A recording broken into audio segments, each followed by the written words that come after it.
Hello and welcome to Exploited Crimes and Technology. My name is Opal Singleton and we come to you every Saturday afternoon at 3 o'clock right here on AM 590, The Answer. The last Saturday of the year. Can you believe this? I was getting ready for this radio show and it is just nearly impossible to comprehend where we are at and how quickly this year went by. It's been an interesting year for us. It's been a really good year for me and kids. This show is brought to you by an organization called Million Kids, MILLION, millionkids.org. And we are an organization that normally, as part of our mission, is what we do is do prevention and intervention of things like labor and sex trafficking, also known as human trafficking. And also, we do a huge amount of work working with parents and kids, talking about social media exploitation and sextortion and things like that. And it's such a fast-changing world. It just kind of makes your head spin. And it's all you can do. I'm getting older, and I keep thinking I'm going to slow down and pull back a little bit. And I have done some of that. We're doing a whole lot of train the trainer at this point, because not only can one person not just do this, but we need leadership all over the world on those subjects. And that's kind of what I want to talk about today. And the name of this show today, the title will be, We Will Experience the Unknown. And I want to give you, this is going to be a fairly personal broadcast today, maybe a lot different than I normally do. But I wanted to just give you some personal relationships that I've known and an individual that really has changed my life throughout my life. And recently his life has changed dramatically. And at Christmas time, you get all these Christmas letters, personal letters, emails telling you all about all the things their family has done throughout the year, and the pictures of the new grandkids and the new puppy dogs in their lives and things like that. So I'm used to getting these letters that bring you up to date on different people's lives. And I appreciate them because you get a snippet. If they're on a Facebook account, you get a snippet of, something they cook that day, or, some new puppy, that kind of thing. But when you look at these letters in total and they put down what is important to them, it is an interesting thing to receive these. But there was one letter this year that just is so important to me, and I really want to share it with you. So let me give you some background. This is a letter from a gentleman named Reverend Richard Hulse, Huls. And I met Reverend Hulse when I was 19 years old in Escondido a long, long time ago. I'm not going to tell you exactly how long, because some of you know how to do math, okay? But I was a young person. I had come to California when I was 19, and I didn't have any money, but I always had wanted to live in California. So I came out here not knowing anyone, and I was able to get a small little place to live and a job and start my new life. But I didn't hardly know anyone, and I didn't get a lot of invitations socially. And this one person I had known from the Midwest was living in that area, but they're not a person that I would normally have ever hung out with. They were making very poor choices, and they wanted me to make some with them. And I remember one night I picked up the phone because I really didn't want to go down that route. I had wanted all my life to be a California girl, and I am, and I've stayed here for many, many years. But I picked up the phone and called something that I saw at the mall, because they didn't have social media in those days, called Dial-A-Prayer. And I reached a person named Reverend Richard Hulse, and it was a Saturday night. And he said, my wife and I are home. Why don't you come on over and just sit and chat and let's get acquainted? Now, this was spur of the moment. They didn't know me from Adam, but I went, and we have been lifelong friends ever since. amazing, amazing people. Reverend Halls, his name is Richard, and her name was Marcia. And we have had a tremendous relationship for many, many, many years. Reverend Halls and Marcia both were some of the most giving people I'd ever met. And not just for me. Marcia took me under her wing and showed me how to dress professionally and, how to go after those jobs and stuff like that. And I babysit them for their kids to earn some extra money and things. And we had kept in touch over the years. And he was a minister of a large church, one of the first drive-in churches like they used to have over at Crystal Cathedral. And he was also a Navy chaplain, very active in Rotary and Kiwanis and all of that. I've since gone down there and done speaking for them.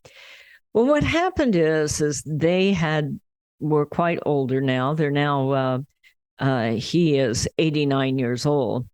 And they had built a home in Escondido. It was actually an old house that somebody gave to them in their retirement, and they moved it onto this property. And they had a wonderful retirement. I would go down and see them probably 4 or 5 times a year when I was going on my way to San Diego. And they had chickens, and he loved to do honeybees, and she would always cook up something.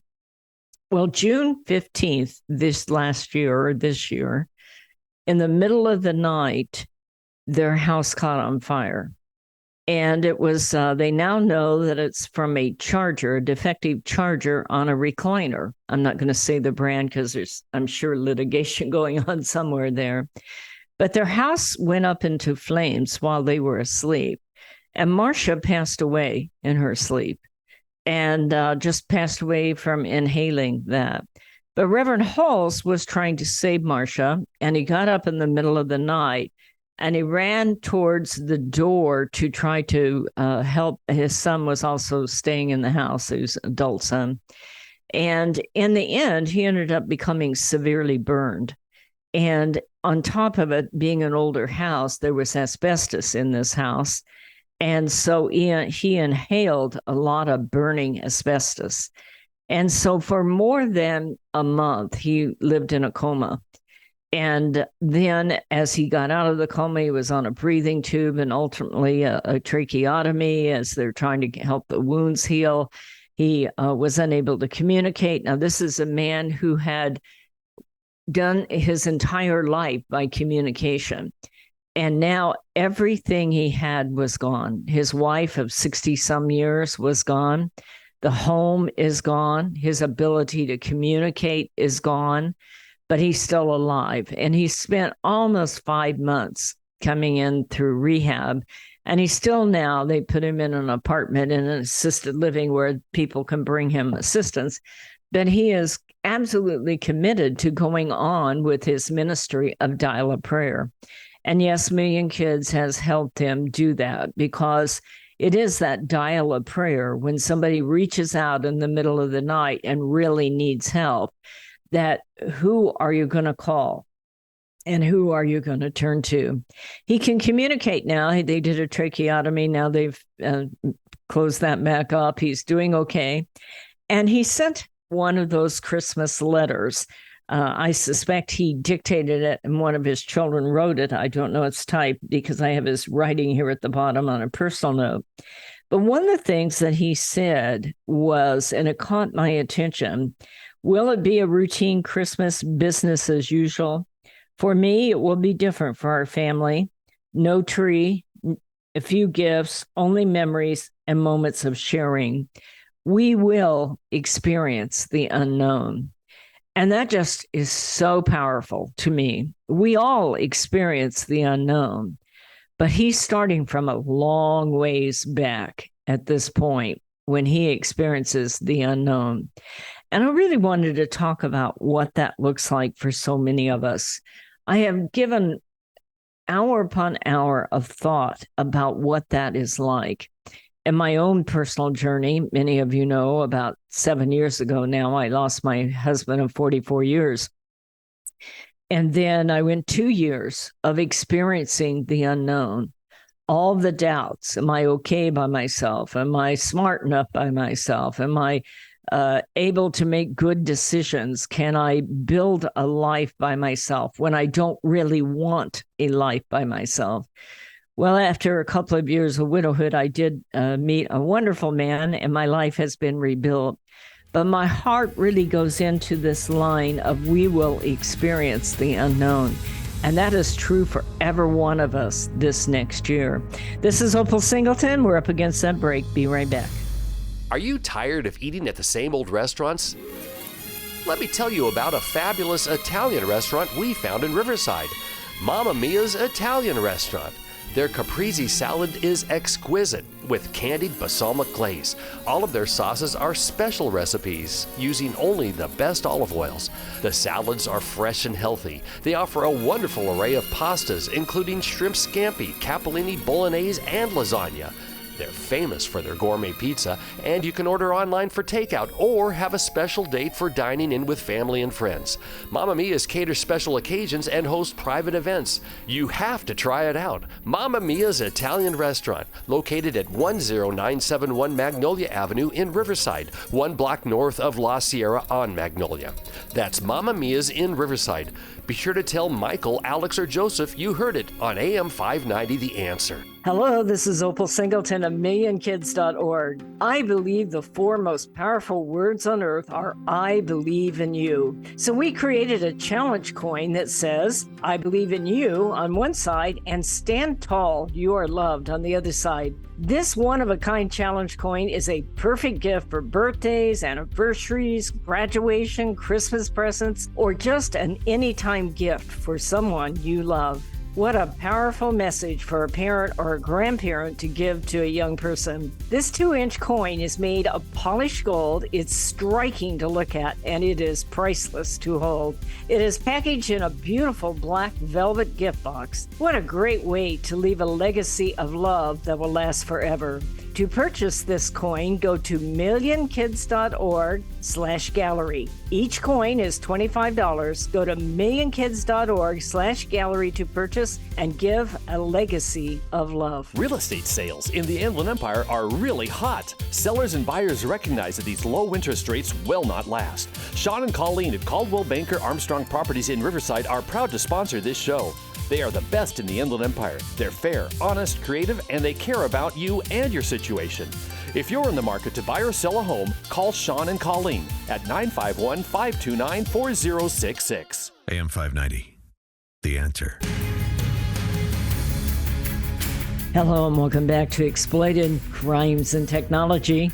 This is Opal Singleton, and Happy New Year to you all. We are going into a year where we will experience the unknown.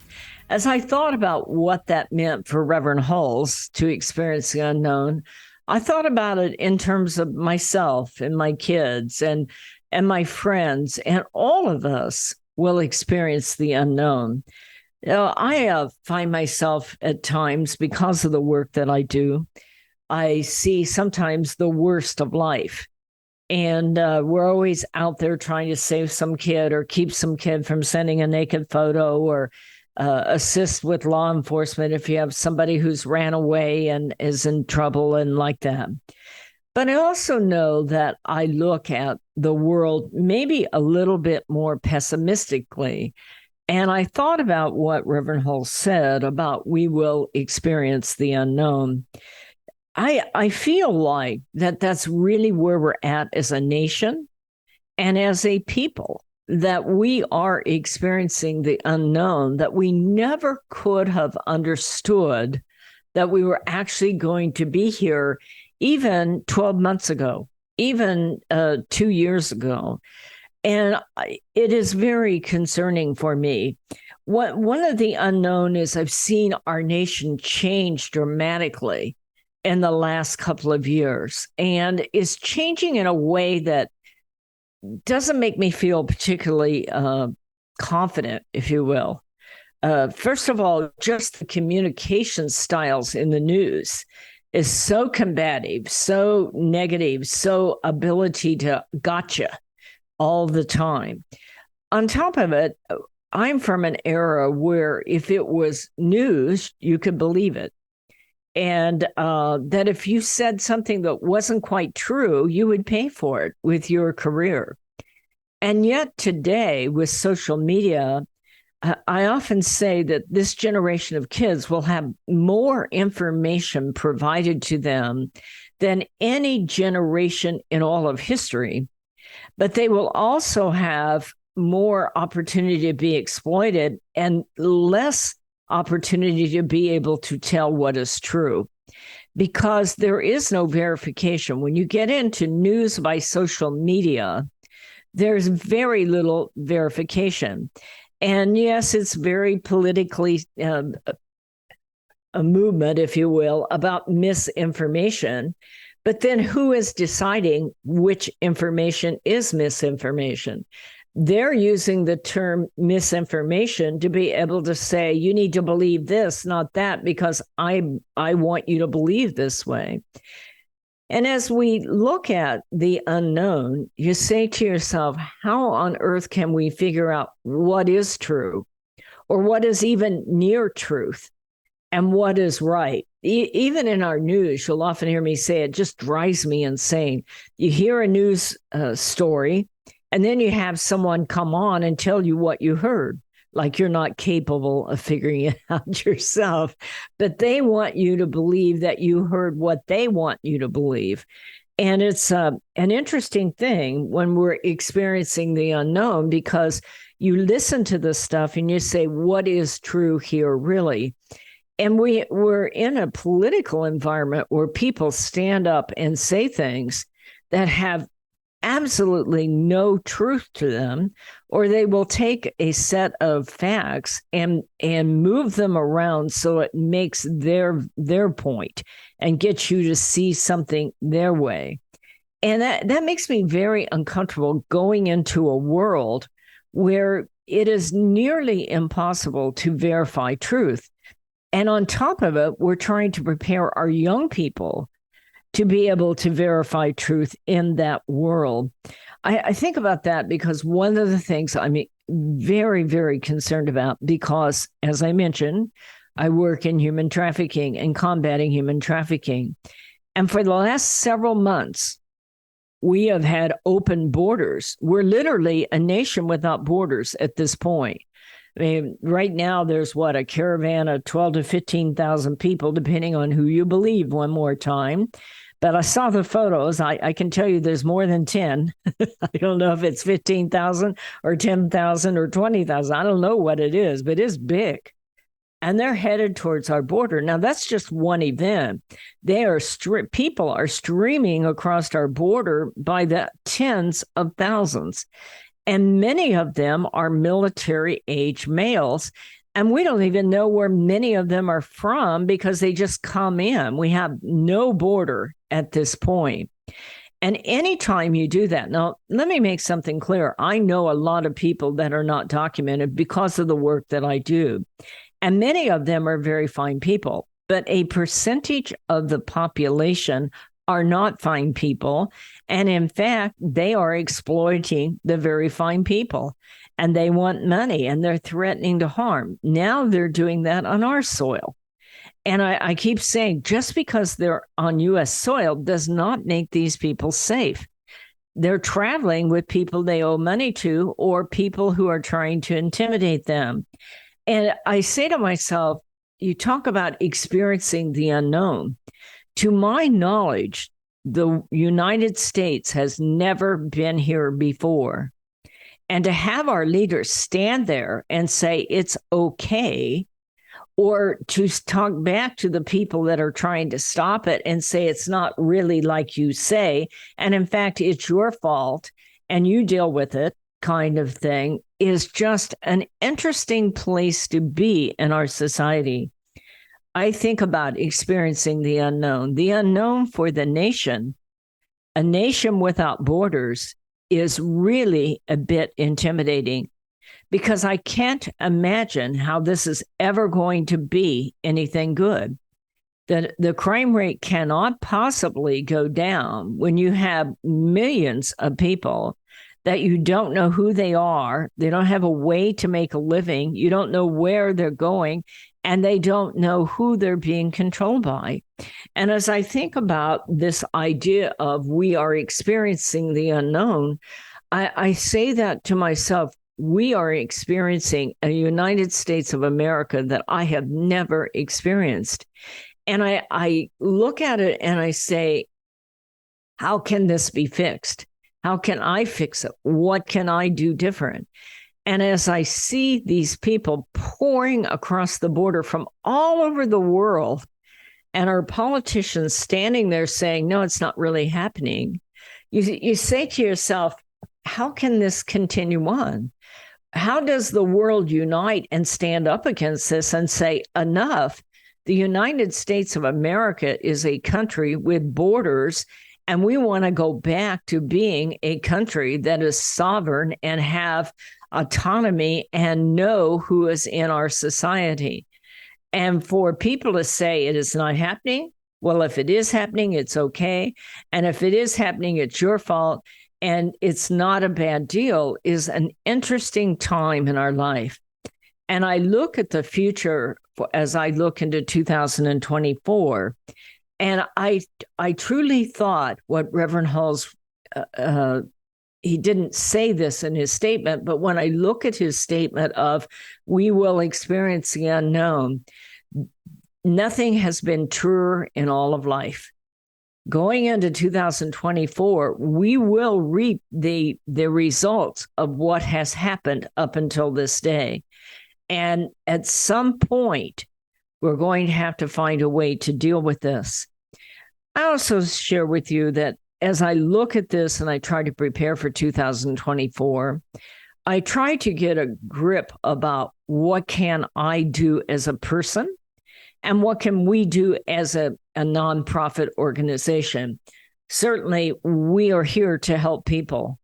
We have finite resources. Certainly, we can't help 12, 13 million people, but we can teach each other to look out for each other and be able to report when you see somebody that is being violated. Certainly, we can do that. But I do think that this weekend is a great time for reflection, to stop and say, where am I going to go in 2024? What can I accept? What can I change? And what should be done about some of these things? You know, in our personal life, we can make specific decisions. And that's really where it begins. We can't change the whole world. We can't change the United States. And even the people that are up there in power are having trouble getting the ship to even turn around a little bit. And so, but what we can do is work within our own hearts, and we can decide who we are and what we want to be. I think when we start to look at the unknown, the first thing is fear. And as we do that, I think that we need to be able to stop and sit down and be grateful for what we have and decide what we can change and how we're going to change it. This is Opal Singleton. It is break time. Be right back. Societal Shift, A World Without Borders and a Home Without Walls. This is the most important book you will read this year, especially if you have children or grandchildren. We are living at the most important time in all of history. In 2020, the entire world will be connected by internet, more than 6 billion people coming together. Technology will provide many great advantages for our kids, but a world without borders for our kids is also a world without borders for pimps, predators, pedophiles, cartels, and organized crime. It is a home without walls because 87% of the kids sleep with their phone. It is the greatest societal experiment of all time. Our kids are technology geniuses, and their parents are technophobic. Some are techno-impotent. New apps come with no warnings on how a predator will use them against our kids. Advancing technologies like encrypted messaging, vaporware, artificial intelligence, cryptocurrency, and the dark net will challenge law enforcement, teachers, and parents to keep kids safe. Recent research states that 9,000 kids a day are being blackmailed with a naked photo, and 58% will meet their predator. It is indeed a societal shift, and one in which most parents are unprepared. If you are a parent or grandparent, teacher, counselor, or social worker, please take time to read Societal Shift, Only $18.99 plus $6 shipping. Order today at millionkids.org. That's millionkids, millionkids.org. It'll be the greatest gift you can give your family and yourself. Order Societal Shift today. Million Kids takes checks and credit cards. Opal Singleton, the author, will personally sign the book and send it to you.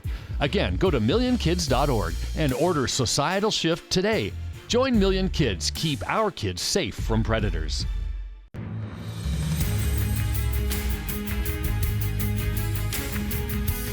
Hello and welcome back to Exploited Crimes and Technology. This is Opal Singleton, and we're talking about literally what it's like to experience the unknown.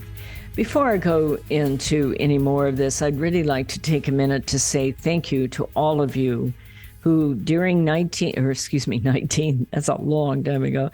Isn't that amazing? You say 1988 or 1999, it doesn't seem like it's that long ago, but it's 23 years minimum. Isn't that amazing? But I do want to take time to say thank you to everyone in the year 2023 that donated to our organization, that had us out to speak, that had us dealing with particular cases, that supported us in your prayers and supported us financially. You know, this thing of experiencing the unknown during 2023 was one of the most challenging years of our life. And I don't even know what to think about 2024. Many of you that follow us and have listened or follow us at our webpage, by the way, it's millionkids.org, millionkids.org, not .com, that's a rock band. But follow us on our webpage. We're, by the way, creating a whole new webpage. And I'm very excited about it. That will be very specific in helping people that are being blackmailed online or maybe being recruited online and like that. And it is your financial support and your prayers that carried us through this. And we want you to know how much we appreciate it. One of the things that happened during 2023, it actually started in 2021, was the state of California decided that they wanted to make it so law enforcement could no longer intervene if you're loitering to solicit for street prostitution. Now, in essence, if law enforcement can't intervene, you've just legalized street prostitution. Our Governor Newsom says, no, that's an exaggeration. Well, I'm not sure where it's an exaggeration. If law enforcement can't intervene, then it's going to go on. And that passed in 2021. It was an interesting bill because it was sponsored by Senator Scott Wiener. And once it passed in 2021, it went into his desk drawer for literally more than 9 months. Actually, almost a year, if I remember right. And what happened is it didn't get sent for signature because there was a recall election. And then there was the primary. And once it was clear that the governor was going to stay on during the primary, 3 days later, that bill quietly came out of his desk drawer and went directly to Newsom, who signed it. And that bill is an interesting bill. It went into effect very quietly January 1st.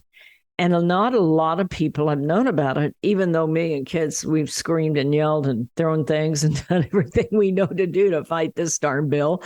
But it has changed the United States and has changed California. Because literally, if you go online, you can go on YouTube and look this up. You know, prostitution in California, prostitution in Los Angeles, prostitution in San Diego or National City or Oakland. What has happened is that pimps from all over the United States have now brought in girls from all over the United States, very scantily dressed young ladies, and put them out in front of the naval bases, dump them off up in Oakland. They're bringing them in from Las Vegas and dumping them off in front of the private elementary schools. And moms end up calling the police saying, I can see my 6-year-old, but they're all lined up in front of the school and my kid can't get through. Can you please come down and help us be able to pick up our kids? The mayor of San Diego and the mayor of National City has just been having a screaming match at the governor, and because girls are being brought in all across the U.S. and lined up in front of the naval base. And the scary part about this is that 80% of sex trafficking, human trafficking, is operated by gangs. And the gangs now in the U.S., and I've seen this by more than one expert, the gangs are aligned with the Mexican cartel. So they're bringing in the fentanyl, they're poisoning our kids, and that money is being laundered through the Chinese cartels and the Mexican cartels. Now they're bringing in girls that are making money. The girls do not get to keep the money. I want to make that very clear. And that money is going back to the Chinese and Mexican cartels. So this thing just reaches a point where we hardly know, where can you go? We truly this year experienced the unknown, and we are just getting ready to do this again going into 2024. One of the things that I do think that helps if you're facing unknown is gratitude. And I am very, very grateful for all the people that stood by me and kids this year and helped us accomplish all that we accomplished. We really went out there and did a lot of things. We've helped a lot of kids. We've helped find a lot of kids with our Million Kids Missing Kids program. And we have been able to intervene in many of the sextortion cases. We were able to release the movie Sextortion, The Hidden Pandemic. If you haven't seen that yet, be sure and go to either Amazon, iTunes, or Apple TV and look up Sextortion, The Hidden Pandemic. So we did a lot of good. But I also know that I've had time over this holiday to really reflect about where are we going in 2024. And I think one of the first things we need to do is, one, sit down and write all that we're grateful for, that we have supporters, that we have resources, that we know who we are and we know what we stand for, and we know that we are still there to help people. I think one of the other things, if you're facing a lot of change in your life, and all of us are, that we write a statement of values. For me, that's very important because what I'm seeing in our nation no longer reflects my values. And I think I have this conversation with my husband that we need to decide and put it in writing what we believe, what we stand for, what is right. Just because it's happening and we can't stop it doesn't mean that we have to support it. And I think that this idea of being, especially as a family, as a couple, that you know who you are, that you write down what's important to you. I think it's important that people do not get exploited in the United States. And yet now we're in a situation where we have open borders. We have laws where people don't get arrested.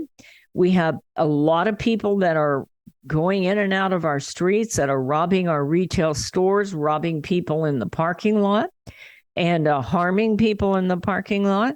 And I think that if our nation isn't going to identify the old values that we have, I think it's more important than ever that as a family, and I think that's an important discussion to have with your kids. Everybody else may be doing it, but that does not make it right.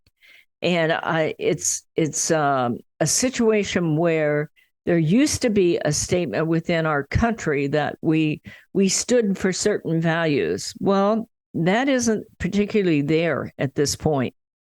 When you have a state that makes it so attractive, basically, to come to California and commit prostitution and take that money out of out of California and abuse people. They're bringing people in from across the nation, and they are being exploited on our soil.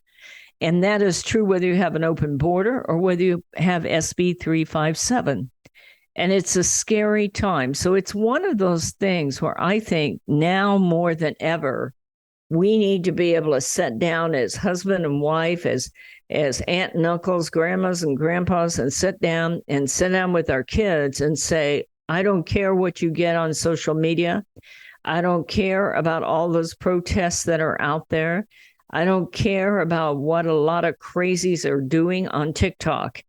This is who we are, and this is what we stand for.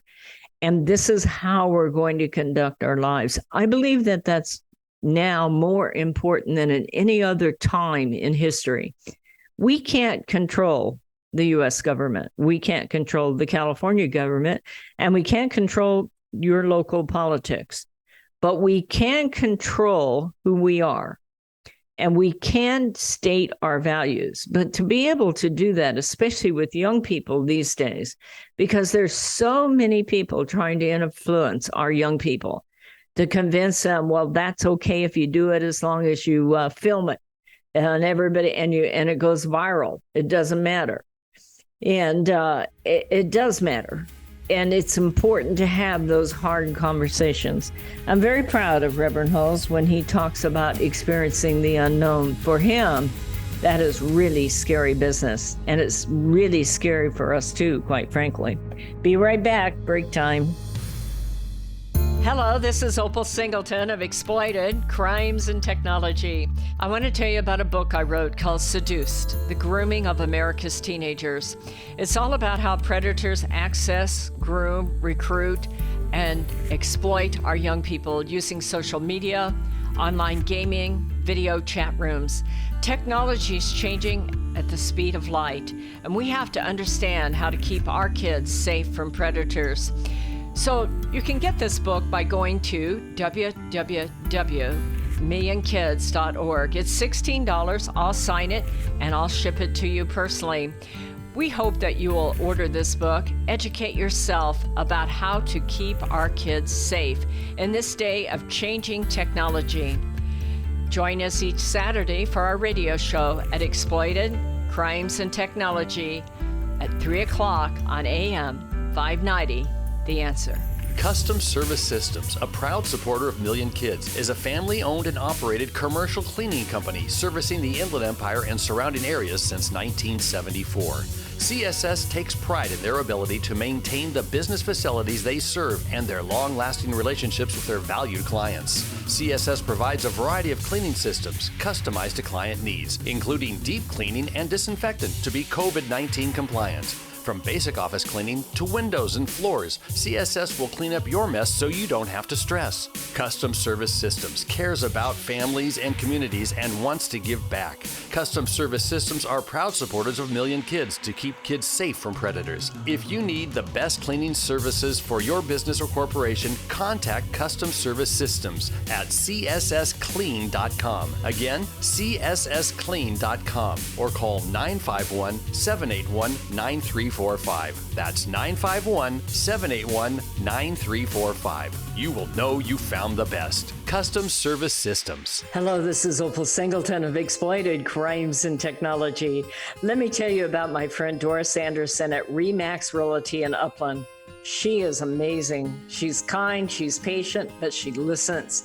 And she's informed, and she will help you with your real estate transaction in a way that works for you. Doris, in full disclosure, often supports the work of Million Kids because she cares about young people.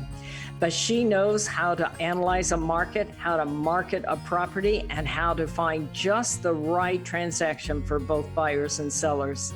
If you're looking to buy or sell real estate or invest in income property, contact Doris Anderson at Remax Realty 951-733-8899. That's 951-733-8899. 951-733-8899. AM 590. The Answer. Hello and welcome back. This is Opal Singleton of Exploited Crimes and Technology, and we're talking about going into a whole new year that we have no idea where this is going to go. It's very easy to get anxious. It's very easy to get frustrated. It's even easy to become fearful. As we look out there and the nation is on the brink of a war, the world is on the brink of a war. And it's, you talk about unknown. They're using weapons we can't even imagine today. And it's an interesting thing because you see the potential war out of Taiwan and China, and things going off over there by South Korea and over by Iraq. And of course, you have Ukraine, and you have the situation in Israel, and even things going on over in Africa. And they're talking about using weapons we can't even imagine. By the same token, one of the things that very few people talk about is the war that's going on down in Mexico. And it's a fascinating thing to me how we have this open border and nobody talks about that. Where do all those billions of dollars go? When you think about how the cartels make their money, they're doing it by selling guns, they're selling drugs. And it isn't just like the Mexican cartels, it's global cartels. The Chinese cartels are involved in making the base for fentanyl, the precursor. And as long as they're getting billions and even trillions of dollars, their weaponry will become more and more sophisticated. And it's not all that far away. It's only 90 miles to the border from where I sat. And to look at all this and say, where is this going and what can be done about it? Well, certainly we all have decisions we need to make, but I really want to bring it right back down to the basics.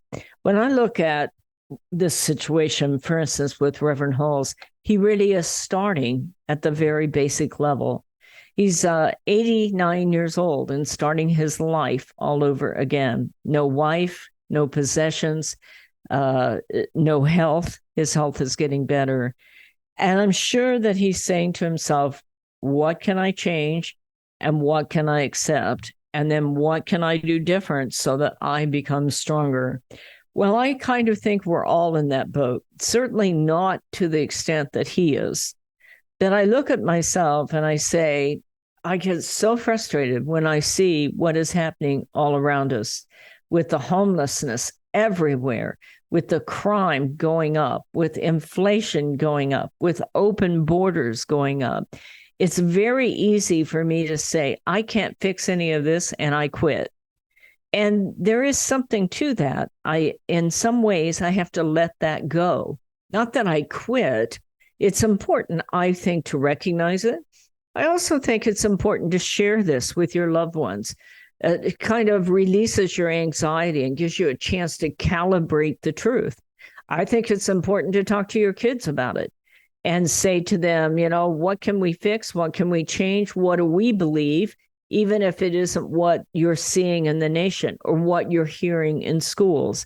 So I do believe these conversations, not yelling and screaming over the dinner table. I'm not suggesting that. But it is, what do you think about this? What do you think about that? Where do you think this is going to lead? I think that it is important to have that kind of information. Having said that, I also think that it's important that we don't get ourselves all full of anxiety and scream and yell and get in fights with families. That isn't constructive at all. Nobody is going to win that. If you're having that kind of conversation that you have to think like I do, or you're an idiot, that isn't a healthy conversation for anybody, and nobody's going to win that. But I do think that it's important for us to start to calibrate where we're at and what we can do to change wherever it is that we're about. For me and Million Kids, of course, our ministry has to do with social media exploitation and human trafficking. And so we are busier than ever. It is more and more important to me. I mean, it used to be just the 14-year-old girl who fell in love online and ended up with some gang guy and ended up being put out for forced prostitution. But today, of course, you have millions of people in your country, and many of them are enslaved because they are in debt bondage, owing somebody because they got here. So people do need assistance. You have issues with huge amounts of human trafficking out there of the homeless people. So it is a very demanding kind of thing. Additionally, one of the things that we have done a lot of is, how do we get our kids to live in a world without borders? You talk about going into a world of unknown. Technology is changing faster than we've ever seen it change in our lifetime. And suddenly, where you and I have 50 of our closest friends on Facebook, your kid has 7 million followers because they want to be an influencer. And if you have 7 million followers, what percentage of them are pedophiles? Well, I'm going to tell you at least 1%. The FBI says there's at least 500,000 pedophiles online at any given time. So we are going to go on into 2024 with our ministry, even if we don't know the future, even if it looks like the odds are getting greater and greater against us. I am absolutely dedicated to train the trainer. Let's make as many leaders out there as possible to spread the word as fast as possible, to save as many kids as possible. The one thing that gives me hope about the young people of this generation is they don't need a vaccine. They need a healthy conversation to understand the world they live in. And what I find about most kids is they don't want to be violated, but they're looking for us as parents and as leaders to equip them, to help them to prepare in a world of unknown. You think about it. It's a world of unknown for us, and we're older. Just imagine if you're only 14 or 18, and this stuff is changing so fast, you don't even know how to protect yourself. And so it is an important work that we're doing, and I appreciate each and every one of you that support us. We are about to go in and experience the unknown in 2024. And it can be terrifying, and at times it can be overwhelming. But I also think we're up to the challenge. I believe we're smart. We're got our eyes wide open. They're not kidding us when you hear all this stuff on television and radio. You hear it and you say to yourself, I know who I am and what I stand for, and I know where I'm going in my life. I may not understand the path I'm going to go down because it's an unknown path. But as long as I have solid values and my family has solid values, we will survive this. And in fact, we're going to thrive. With every unknown and fear, there's also opportunity. There's also a chance to soar. There's a chance to get new ideas, new solutions, new technologies, new things, expeditions that you're going to go down, a journey that you're going to take that is so completely different. I want to just have you say a special prayer for my friend, Reverend Hulse. We are supporting his dial of prayer because it's bringing in a lot of people. And I just am very, very grateful that the Hulse family, including Marcia, walked down my journey with me for many, many years. And I hope that we can do that for others, that you can come alongside with them and give them encouragement and find the good in them and find ways to actually change the world for the better. Nobody's ever been able to control a government. Nobody's ever been able to straighten out a politician either, by the way. We got to be realistic here, folks. But we can make a difference in ourselves. We can decide that we're going to go down the unknown, and whatever it is, it's going to be a journey where we'll make mistakes, but we'll also have accomplishments, and it will be an adventure. And the main thing there is that we are true to ourselves and true to God and true to our family. And that's really, really what's important. So my name is Opal Singleton. This organization is millionkids.org. I hope you'll go to millionkids.org and sign up for our newsletter so that you can get involved with us. Some of you, if you want to make a donation, I would truly appreciate it. And we still have 24, 30 hours or something till the end of the year. So end of the year donations make a big, big difference to us. You can do that by going to millionkids.org/donate. And there's also a P.O. box on there if you want to send it 7295 Riverside 92513.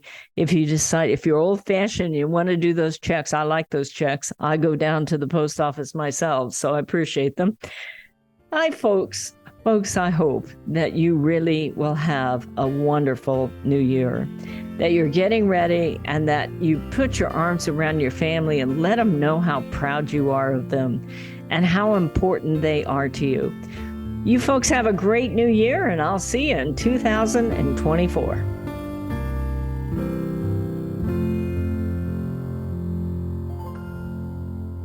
This message is all about Million Kids, the organization that helps locate missing kids throughout Southern California and educates to keep kids safe from predators. Million Kids educates school administrators, teachers, parents, and teenagers how predators identify a potential victim and the methods they use to recruit innocent kids. BMW of Riverside is a proud supporter of Million Kids. Visit BMW of Riverside at the Adams Street exit off the 91 freeway or click bmwofriverside.com.